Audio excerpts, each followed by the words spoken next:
예, CBS 라디오 박정현 판승부 명절 보내는 특집 제 2부 함께하고 계십니다. 추석 밥상머리는 정치 얘기만 하는 것이 아니라 무엇보다 또 스포츠 중에서도 우리 축구 얘기 많이 하실 텐데 그래서 저희가 오늘 이 시간은 대한민국 축구 얘기를 2부에서는 진행하도록 하겠습니다. 오늘 그래서 특별히 모셨어요. 자, 박문성 해설위원과 함께하겠습니다. 어서 오십시오, 위원님. 네, 안녕하세요. 네. 재한 판승부에 처음 모셨습니다. 네, 전화로는 이 제가 전화를 네. 여러 차례 저희가 스튜디오에 모시려고 했는데 마침내 성사가 됐습니다. 불러주셔서 감사합니다. 아이고, 저희가 영광이죠. 네. 그 방송 마치시고 이제 또 귀성 가신다고 이제 네. 가족들 뵈러. 근데 네. 뭐 이렇게 이동이 멀지 않아서 예. 서울에서 예, 경기. 가깝습니다. 다행입니다. 자, 그래도 우리 위원님은 친척들이나 조카들한테 인기 많으실 것 같은데요. 아무래도 이제 축구 얘기를 많이 물어보긴 하는데 네. 저도 명절은 쉬어야 되는데 명절 때는 저도 축구 얘기를 하기 싫어합니다. 아이고, 그렇군요. 근데 제가 모셔가지고 괜찮습니다. 네. 감사합니다. 자, 일단은 그 지난주 오만전을 마치고 우리 선수들이 이제 각자 유럽 팀 선수들도 이제 프로팀에 복귀를 했는데 무엇보다 토트넘의 우리 손흥민 선수가 그제 밤이었나요? 아스날과 했는데 유효스팅이 없었어요. 어떻게 보셨어요? 우리 손흥민 선수의 경기는? 많이 아쉽죠. 안타깝고 네. 손흥민 선수가 그 오만 경기 한 80분 때부터 계속 이제 무릎이나 허리를 이렇게 잡고 고개를 숙이는 장면들이 있었죠. 그러니까 굉장히 힘들죠. 팔레스타인 뛰고 또 중동까지 가고 그랬던 것도 있고 또 하나는 이제 그 아스날 경기 같은 경우는 뭐 토트넘 팬들은 좀 런던 안타깝고 인정하기 싫을 수는 있겠지만 전력차가 좀 나더라. 아스날이 참 축구를 잘하고 그렇죠. 반면에 이제 토트넘은 감독이 이제 포스테클로 감독이 지난 시즌부터 이끌고 있는데 좀 더 다양하게 상대에 따라서 상황에 따라서 전술을 준비하면 좋은데 전술이 조금 단조롭다 이런 평가를 영국에서도 많이 받고 있는데 그렇죠. 이번 그 아스날이라고 하는 센 상대 그리고 북런던 더비라고 하는 엄청난 라이벌 매치라는 걸 감안하면 조금 다른 고민을 하고 나왔으면 얼마나 좋았을까라는 아쉬움이 좀 남습니다. 그러니까요. 사실은 뭐 멤버도 좀 선수를 영입을 하고 또 부상 선수도 복귀를 했다면 뭔가 새로운 요소가 있을 것 같은데 이게 다인가? 이런 의구심이 좀 있긴 해요. 포스테코글로 감독이. 그러니까 뭐 축구가 다른 거랑 다르지 않죠. 상대가 어떤 패를 들고 있는지 안다면 그 게임은 너무 쉽죠. 그러니까 토트넘을 상대하는 팀들은 토트넘에 어떻게 나올지 그 패를 다 알고 있습니다. 이미. 그게 좀 안타깝죠. 그러니까 작년 시즌에는 초반 한 10경기는 무슨 패일지 좀 예측 불가능한 상황이었기도 하고 또 선수들이 부상 선수도 별로 없었기 때문에 한 8승 2무였나요? 뭐 그 정도 아주 멋진 경기를 했었던 8승 2패였나. 어쨌든 그 이제 다 드러나가지고 요새 이제 그런 얘기를 하더라고요. 토트넘 만날 땐 세 가지만 준비하면 된다. 하나는 그들이 빌드업을 할 때 공간을 주지 않게 해서 사사이 블록 짜고 그다음에 올라오는 수비를 하니까 뒷공간이 넓게 이렇게 열린 것을 한 번에 팡 때려가지고 열고 마지막 세 번째는 코너킥에서 맨날 실점하니까 토트넘이 코너킥이나 프리킥 준비 잘하면 이긴다. 이 세 가지만 준비하면 토트넘은 이길 수 있다 이런 얘기를 하죠. 그렇게 해서 이제 아스날을 이겼습니다. 자, 안타깝고 아무튼 그래도 좀 더 분발하기를 좀 바라는 바람을 가져봅니다. 자, 이제 우리 대한민국 축구 얘기를 해볼 텐데, 자, 이제 북중미 월드컵 3차 예선이 진행 중인 상황에서 이제 지난주 오만전 3대1 승리를 했습니다. 오만전 경기가 홍명보를 살렸다 이런 평가도 있긴 합니다. 위원님 어떻게 보셨는지? 뭐 전적으로 동의합니다. 그러니까 팔레스타인을 홈에서 했는데 비겼고, 그렇으니까. 오만 경기에서 비겼거나 졌다면 정말 위험했겠죠. 그렇지 않아도 지금 사실 굉장히 여론이 안 좋은 좀 민심이 사납죠. 그런 상태에서 우리가 충분히 잡아야 할 두 팀을 상대로 해서 만약에 뭐 승점을 제대로 못 따냈다고 한다면 어려웠을 겁니다. 그런 점에서 그 마지막에 엄청난 활약을 했던 손흥민 선수 또 이강인 선수 이 두 선수가 홍명보 감독을 살렸다라고 하는 표현이 좀 지나치지 않다고 봅니다. 그렇군요. 사실은 지난 이제 대표팀에서 이제 이강인 선수 누굽니까? 우리 손흥민 선수가 좀 사이가 안 좋아가지고 약간 이제 호흡에 향후에도 좀 사람 마음이 또 이게 뭔가 뒤끝이 있지 않을까 싶었는데 그래도 오만전에서 또 이강인 선수가 어시스트를 한 것 같고 손흥민 선수 골로 연결되는 그런 장면이 나왔기 때문에 그 부분은 이제 안심을 할 수 있겠군요. 뭐 이게 그들은 프로입니다. 그렇죠. 완벽한 프로고요. 우리가 상상할 수 없는 주급을 받는 일주일에 정말 뭐 어마어마한 돈을 받는 선수들이고 그래서 그렇기 때문에 이제 뭐 그런 사사로운 감정을 연결시키지 않는다 보고요. 또 하나는 운동 선수들은 이게 몸으로 부닥치는 운동을 하다 보면 싸워요. 그러니까 이게 두 선수가 되게 이례적인 게 아니라 많이 싸우는데 그게 밝혀진 게 문제예요. 그렇군요. 저는 그래서 그거를 그렇게 공개적으로 우리가 아시안컵에서 실패했던 것이 두 선수가 사이가 안 좋아서 그랬습니다라고 마치 고자질하는 것처럼 외부로 밝혔던 클린스만 감독과 축구협회가 참 어른스럽지 못했다. 참 어른답지 못했다. 예, 리더답지 못했다. 저는 이렇게 생각을 합니다. 보듬어주고 오히려 좀 더 갈등을 좀 해결해야 될 그런 주체들이 오히려 이렇게 싸웠어 이렇게 말했던 것 자체가 적절하지 못했다는 것이고. 그럼요. 지금 유럽에 있는 많은 팀들이 그런 사례들이 얼마나 많은데요. 훈련하다 보면 태클 들어오면 동료들끼리도 막 멱살도 잡고 싸우고 막 합니다. 그러니까요. 그럴 때마다 유럽에 있는 지도자들이 기자회견 열지 않아요. 요리스 그 골키퍼랑 우리 손흥민 선수도 토트넘에서 많이 싸웠었죠. 네, 다큐멘터리까지 다큐에도 나왔었어요. 그렇다고 해서 그게 무슨 뭐 감독이 나서서 둘이 싸웠으니까 우리가 졌습니다 이런 얘기 안 하잖아요. 그러네요. 만약에 일반 회사에서 일하다 보면 감정이 뭐 직원들끼리 좀 흐트러질 수도 있죠. 그렇죠. 그럴 때마다 부장이나 국장이나 사장님이 기자들 불러서 그걸 공개하지 않습니다. 맞아요. 잘 이렇게 마무리하고 우리가 내부적으로 단도리 할 수 있는 건 단도리 하는 건데 좀 많이 아쉽다는 거죠. 그러니까요. 그런 의미에서 요즘 축협에 대한 이미지도 뭐랄까 여론도 안 좋은 이유 중에 하나일 수도 있는 것이고. 네. 자, 이제 이번에 이제 황희찬 선수가 골을 넣고 손흥민 선수, 주민규 선수까지 골을 넣었던 것은 뭐랄까 그래도 득점이 다양화됐다라는 긍정적인 평가도 할 수 있을 것 같은데 어떤 점을 좀 좋게 보셨는지? 그러니까 득점을 여러 명의 선수가 했기 때문에 득점 루트가 좀 뭐 다양했다라고 할 얘기는 할 수는 있겠지만 한번 생각해 보시죠. 이거를 들으시는 분들, 그다음에 지금도 아마 보시지 않으셨습니까? 그러니까 봤죠. 보실 때 어떤 감정이 제일 많이 들었을까 한번 떠올려 보면 많은 분들의 공통점은 답답하다였습니다. 하긴 뭐 이게 좀 그렇죠. 골이 3골이 나왔어도 그러니까 뭐 팔레스타인 경기는 차치하더라도 오만 경기 3골이 나왔음에도 불구하고 사람들이 다 이게 답답하지. 그러면 그 답답함의 이유가 뭘까를 한번 들여다보죠. 우리는 축구를 볼 때 와 하는 게 있습니다. 와 하는 건 뭐 선수 개인이 어떤 멋진 플레이를 할 때 아니면 팀이 뭔가를 탁탁탁탁 만들었는데 우와 이렇게 플레이를 멋지게 해? 골로 연결되지 않더라도 그 과정이 좋으면 그렇죠. 그러면 우리가 그 두 가지의 와 하는 걸 놓고 봤을 때 선수 개인이 잘해서 와 하는 장면이 있었어요. 그게 손흥민이었죠. 그게 이강인이었죠.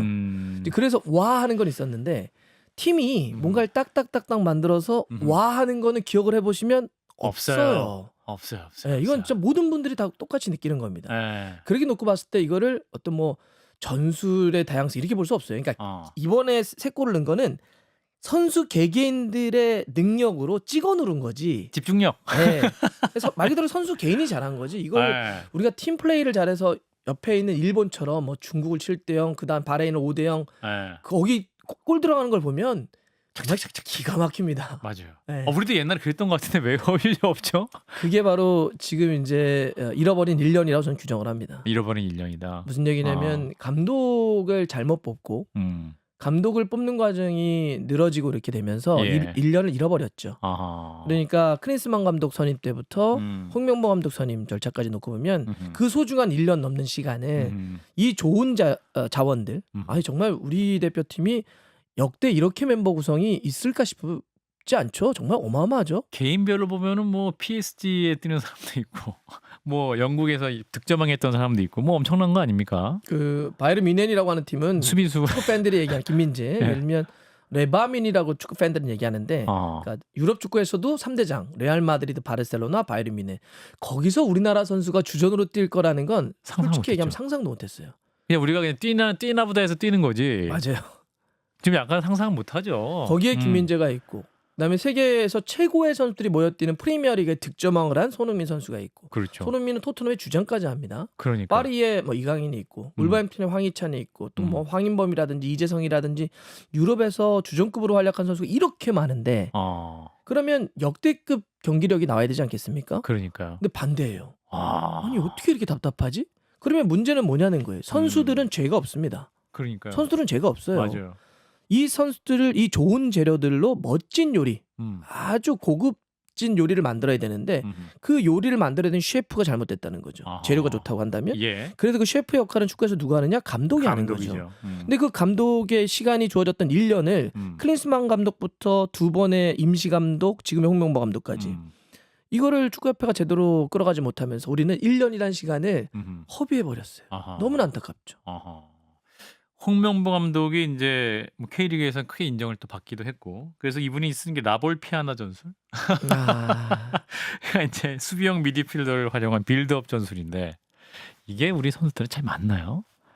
이게 참 이번에 그 축구협회가 라볼 피아나라는 이야기를 하면서 참 그죠, 처음 들어봤는데. 저희 뭐 이렇게 표현하는 게 그렇죠. 저희 업자들, 예, 업계에 계신 분들이 예, 저희들 정도가 좀 쓰는 표현이었는데 예. 이제는 뭐 모든 뭐 팬들이 라볼 라볼 피아나, 피아나 뭐 이러다. 빌드업까지 우리가 또 이해할 만한데 라볼 피아나가 또 이 상용화 이 됐어요. 라볼 피아나라고 하는 건 예. 홍명보 감독 많이 쓰거나 홍명보 감독이 잘 쓰거나 이런 게 아니에요. 그러니까 멕시코 감독이 썼던 거죠, 예, 사실. 뭐 거기서 이제 차용된 건데 예. 요즘 축구에서는 이제 소위 얘기하는 뭐 빌드업, 그러니까 뒤에서부터 차곡차곡 우리가 빌드업이라고 하는 게 건축을 질 때 이렇게 그렇죠, 올리는 거잖아요. 그렇죠. 예. 축구도 이렇게 하나하나씩 패스를 밑에서부터 만들어 나가는 걸 예. 빌드업이라고 하는데 예. 그럴 땐 거의 다 라볼 피아나를 씁니다. 네. 아니면 라볼 피아나도 종류가 되게 다양해요. 아하. 근데 제가 이 라볼 피아나 얘기를 왜 하냐면 예. 그러니까 되게 특별한 게 아니에요.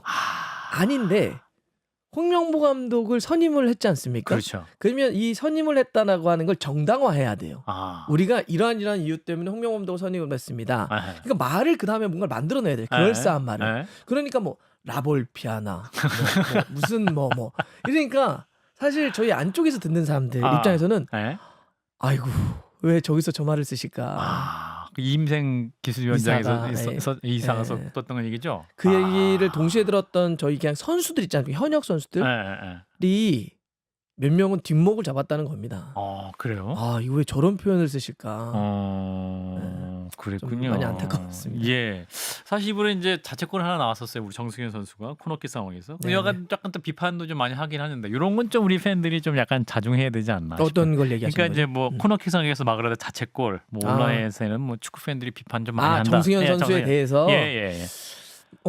정승현 선수의 자책이 있었기 때문에 예. 팬들이 이제 하는 건데 저는 일정 정도는 팬들이 다양한 방식으로 자기 의견을 표출하는 건 괜찮다고 봐요. 그렇군요. 그런데 이제 저는 개인적으로는 그 SNS에 가서 그렇지. 몰려가서 한다든지 아니면 거기서 가족을 언급하는 맞아요.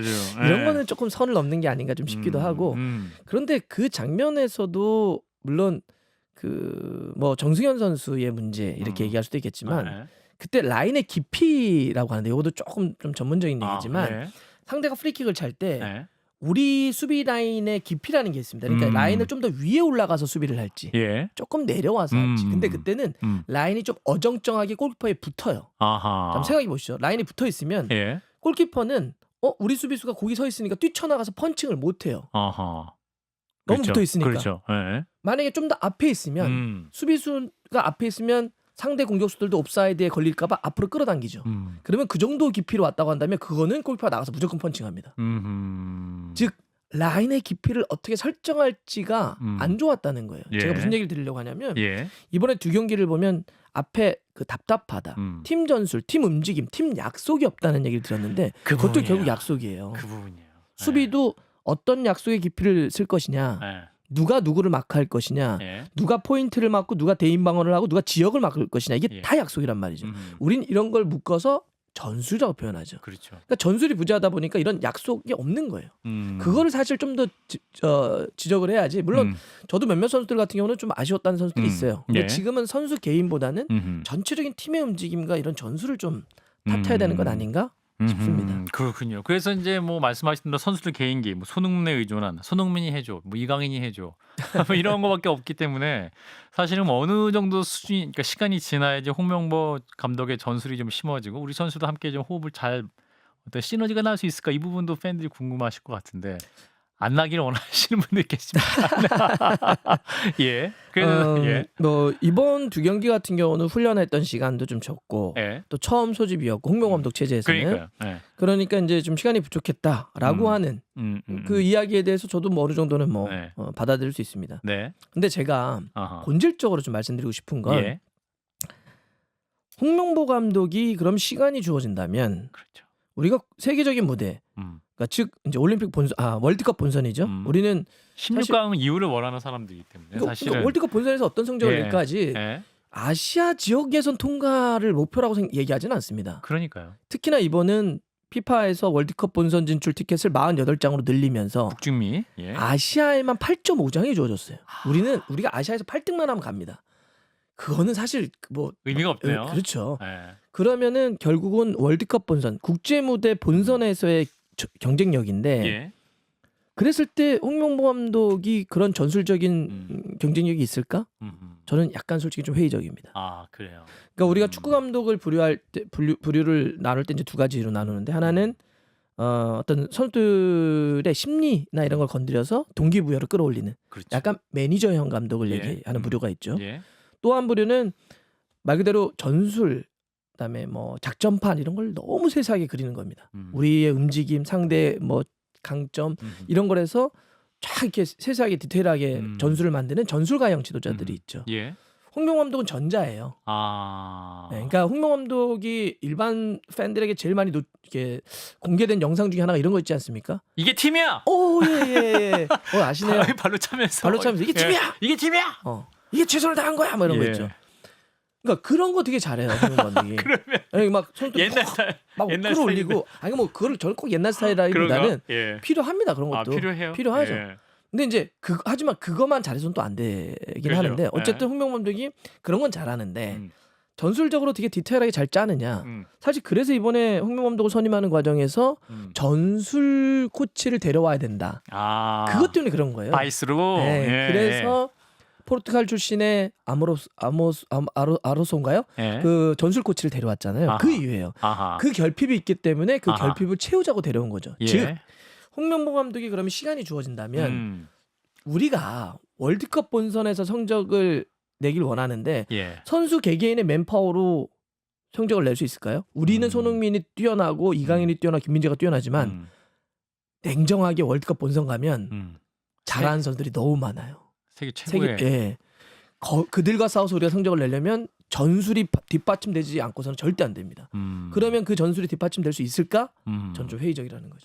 사실 클립스만 데려올 때도 이 사람이 전술 부족하다는 얘기 정말 많이 했었고 다 알려진 사실이었죠, 사실. 예, 뭐 다 그냥 조금만 찾으면 다 알 수 있는 얘기였는데 많이 아쉽죠. 많이 예, 그러니까 그냥 그때 그렇게 주위에서도 그렇고 왜냐하면 세계 무대에서 이미 검증이 끝난 지도자를 그래서 몇 년 동안 감독도 못하는 안 했죠. 감독을 모든 사람들이 데우면 안 된다고. 근데 결국은 탑다운으로 찍어서 데려온 거 아닙니까? 예. 그래서 문제 터지니까 뭐 자기 책임 아니라고 그러고 이게 이래서는 안 되죠. 그러니까 이제 홍명보 감독이 이제 왔는데 네. 아까 말씀 부족하다 했지만 그래도 이제 일부 어떤 전문가들 얘기는 그래도 우리 선수들이 세계적인 선수들이 많기 때문에 국내나 국외 감독이 중요한 게 아니라 선수들 입장에서는 훈련을 하러 왔을 때 뭔가 좀 배울 게 있고 이 리더를 따라야겠다 이 정도 느낌은 좀 있어야 된다라는 그런 지적을 하시던데 맞습니다. 그러면 우리 홍명보 감독이 그 정도 수준은 되는 건 아닌가라고 또 묻는 분도 있을 것 같은데 레전드이고 K가 한숨에서 보는 게 그러니까 이제 나오겠는데. 저는 모르겠습니다. 뭐 선수들의 입장은 선수들에게 또 들어봐야 되겠죠. 예. 근데 이제 요즘 선수들이 어떤 게 있냐면 유럽에서 그것도 대단한 팀에서 뜁니다. 세계 최고죠. 그 사실. 이야기는 예. 대단한 감독 밑에서 경험을 한다는 거예요. 그러네요. 예. 손흥민 선수만 놓고 보더라도 예를 들면 뭐 콘테, 무리뉴, 뭐 그 전에 뭐 포체티노, 그다음에 지금 이강인 선수는 루이스 엔리케, 그다음에 그 뭐 김민재 선수는 말할 것도 없죠. 말할 그 것도 없네요. 대단한 감독들 예. 밑에서 뛴단 말이에요. 예. 요즘 들어보면 무슨 얘기를 하냐면 이제 국가대표팀이 딱 와서 훈련을 한 세션 딱 하면 안 돼요. 이 정도구나. 이 정도 내공이구나. 예. 바로 옛날에는 그런 경험이 부족하기도 했지만 옛날에는 선수가 감독을 평가를 감히 못하는 문화가 있었죠. 우리는. 그렇죠. 약간 유교적인 문화도 네. 있었고. 요즘은 바로 선수끼리도 바로 연락합니다. 이 감독 이러네. 저 감독 어때? 바로 평가를 해요. 그거는 그냥 달라진 겁니다, 세상이. 그런 상태에서 웬만한 감독이 와서는 선수들을 만족시키기 쉽지 않아요. 특히나 그냥 그렇게 동기부여라고 하는 측면만 갖고 선수를 끌어가기는 어렵습니다. 이게 이 선수들이 팀이야? 머리 위에가 있어요. 이게 팀이야? 이거는 안 되는 필요하지만 그러니까 필요합니다. 제가 그거를 필요한데 그것만 갖고 이게 팀이야만 갖고는 안 돼요. 그렇죠. 그 외에. 그렇게 그 논리로 따지면 예전에 우리 막 정신력 막 강조하고 투온 투지 강조했을 때 다 이겼어야 돼요. 박정환 감독 벌떼 축구할 때 우리 다 이겼어야 되는데. 그러지 않잖아요. 네. 특히나 요즘은. 자 이제 이라크전이 예정돼 있습니다. 다음 달에 있죠. 예, 우리나라에서 하는데 또 잔디 문제가 있네요. 이제 손흥민 선수가 오만전 할 때 우리가 이긴 경기를 보고 잔디가 참 좋아서 마음 편하게 할 수 있었다. 이 잔디 이슈가 해결되면 좋겠다 이런 바람을 했는데 우리 월드컵도 개최했던 나라가 왜 잔디가 안 좋아요? 안타깝죠. 예. 근데 크게 보면 사실 잔디는 돈입니다. 돈. 크게 보면. 돈. 그러니까 우리가 기후가 예. 되게 좀 사납죠. 예. 사납다는 거는 막 더웠다 추웠다. 사계절이 예, 그다음에 뚜렷하고. 여름철도 비가 쏟아졌다가 막 땡볕이 하다가 그러면 잔디가 끓어요. 끓어버립니다. 예. 그래서 잔디가 죽어요. 아하. 지금 사실 축구장뿐만 아니라 잔디를 하는 데가 많은 데가 그러긴 해요. 그러면 이제 물론 어디 가면 딴 데 좋은 데 있던데요. 만약에 골프장 갔는데 너무 좋던데 이러잖아요. 예. 다 거긴 어마어마한 또 돈을 씁니다. 필드 관리하기 예. 위해서. 근데 이제 이런 게 있는데 이거는 이제 뭐 현실적인 문제가 하나 있는데 그럼에도 불구하고 쓸 수 있죠. 축구 쪽도. 그렇죠. 돈이 없지는 않지 않나요? 물론 하지만 지금 축구팀들이 쓰는 경기장은 예. 축구팀들이 소유하고 있는 게 아니에요. 다 지자체가 갖고 있어서 예. 지자체는 거기서 벌어들이는 수익 대비 그 정도 돈을 쓰고 싶지가 않은 거예요. 서울시? 아니 모든 상암이면 서울시겠죠. 예를 들면 네. 서울시 뭐 관리본부인가 뭐 그런 데가 있습니다. 다른 데도 다 그런 지자체가 이제 있는데 그런 식으로 돼 있긴 하는데 저는 뭐 전 축구팀도 마찬가지고요. 다른 사이드로라도 어쨌든 잔디를 관리하는데 돈을 쓸 수 있잖아요. 그게 시건 축구팀이건 돈을 쓰는 우선순위를 결정하지 않습니까? 그게 이 정책적 우선순위라고 할 수 있겠는데 상당한 우선순위를 잔디를 관리하는 데 전 돈을 써야 된다고 생각해요. 만약에 다른 인건비를 좀 줄이더라도 예를 들면 선수 인건비가 너무 높다고 저는 생각하기도 하는데 그런 걸 조금 줄이더라도 잔디가 안 좋으면 궁극적으로 어떤 문제가 생기냐면 그 축구를 소비하는 팬들이 이 축구에서 상품은 뭘까요? 축구 하나 운동복이 아니에요. 환경, 구장의 경기력이죠. 경기력. 멋진 경기를 보면 사람들이 와 하는 거예요. 막 멋있어. 그리고 막 푸른 잔디에 선수들이 막 멋진 플레이를 하면 와 내가 일주일 동안 공부하느라 일하느라 힘들었는데 오늘 나와서 스트레스 제대로 풀었네. 근데 딱 갔는데 잔디가 누래요. 다 파여 있어요. 선수들은 뛰다가 자빠져요. 그러면 이게 축구를 즐겨하는 소비자들이 본질적으로 야 이거는 이래서 우리 보고 뭐 10,000원, 20,000원, 30,000원 내라고 안 와. 이게 자칫 잘못하면 축구의 본질 자체를 우리가 훼손시킬 수 있는 거예요. 단순히 잔디가 아니라. 그래서 잔디는 축구 쪽에 있는 사람들에서는 돈을 쓰는 최우선 단위라고 좀 생각을 해야 된다. 돈이 들어가는 일이긴 하지만 좀 그 얘기를 좀 하고 싶습니다. 그렇군요. 자 이제 우리나라에서 경기를 하기 때문에 이번에도 경기 중에 정몽규 나가 이 구호가 좀 외쳐지지 않을까라는 좀 예상을 좀 해보는데 어떻게 보세요? 우리 선수들 또 경기력에 영향을 끼칠 수 있을 것 같고 김민지 선수가 또 팬들과 한마디 해가지고 또 약간 또 사과도 하고 그랬긴 했었습니다만. 근데 뭐 그 일은 일단 일단락 돼서 됐는데 뭐 다음 달에는 좀 상황을 지켜보긴 해야 되겠죠. 근데 이제 저는 그 변수는 이번 달 24일에 나올 거라 봅니다. 이번 달 24일이 국회에서 정몽규 회장, 감사. 홍명보 감독, 이임생 이사 등등을 증인으로 불러서 이제 국회의원 문체위에서 감사가 되죠. 아마 청문회식으로 진행이 될 텐데 거기서 어느 정도의 일들이 밝혀지느냐, 또 어느 만큼의 책임이 또 가해지느냐, 전 이거에 따라서 완전 판은 달라질 거라 봅니다. 그렇군요. 그렇기 때문에 지금 다음 달에 있을 거기서의 팬들의 어떤 외침이 문제가 아니라 이번 달 24일에 그 국회에서 진행하는 청문회에서 뭐 어떤 게 밝혀질 것인지 이게 저는 가장 큰 중요한 거라고 생각합니다. 그 안에서 핵심적으로 가장 큰 쟁점은 뭐라고 보십니까? 위원님께서는 밝혀져야 될 것. 축구 대표팀 감독 선임 과정에서 무엇이 중요했고? 일단 불공정 이슈는 당연히 나오겠죠. 공정한가라는 질문이겠죠. 왜 다른 외국인 감독에게는 우리가 공개 채용을 할 때 하는 방식처럼 면접을 보고 자료 제출을 요구했는데 왜 홍명보 감독에게는 모든 걸 다 생략해 줬느냐. 한번 심지어 집 앞까지 찾아가서 읍소합니다. 이걸 누가 면접과 채용이라고 합니까? 만약에 어떤 회사에서 사람을 채용을 하는데 모든 신입사원들 지원자에게는 다 와서 면접 보고 서류 제출하라고 했는데 특정 누군가에게는 그거 어떤 서류도 받지 않았어요. 면접도 보지 않았습니다. 이유는 뭡니까 그랬더니 저 신입사원은 잘 알아서 그런 거 할 필요가 없어요. 집에 가서 그래서 우리 회사 나오시죠. 만약 그렇게 했다면 뒤집어지겠죠. 특혜이기 때문에. 홍명보 감독도 왜 그걸 생략해야 되죠? 질문해야죠. 공정합니까? 축구협회는 공정했습니까? 홍명보 감독은 이 선임 과정이 공정했다고 생각하십니까? 이 문제가 하나 걸릴 거고요. 또 하나는 그 축구협회가 그거 말고도 근 1년 동안 승부조작범 사면이라든지 뭐 파주 NFC 건설 비용에 대한 문제라든지 여러 가지들이 노출돼 있을 거예요. 거기서 혹시 뭐 자금을 포함을 한 문제가 없었는지 들여다보는 문제도 있겠죠. 알겠습니다. 그 문제 저희도 관심 갖고 지켜보도록 하죠. 네, 연휴에 함께해 주셨어요. 박문성 축구 해설위원이었습니다. 고맙습니다. 네, 감사합니다.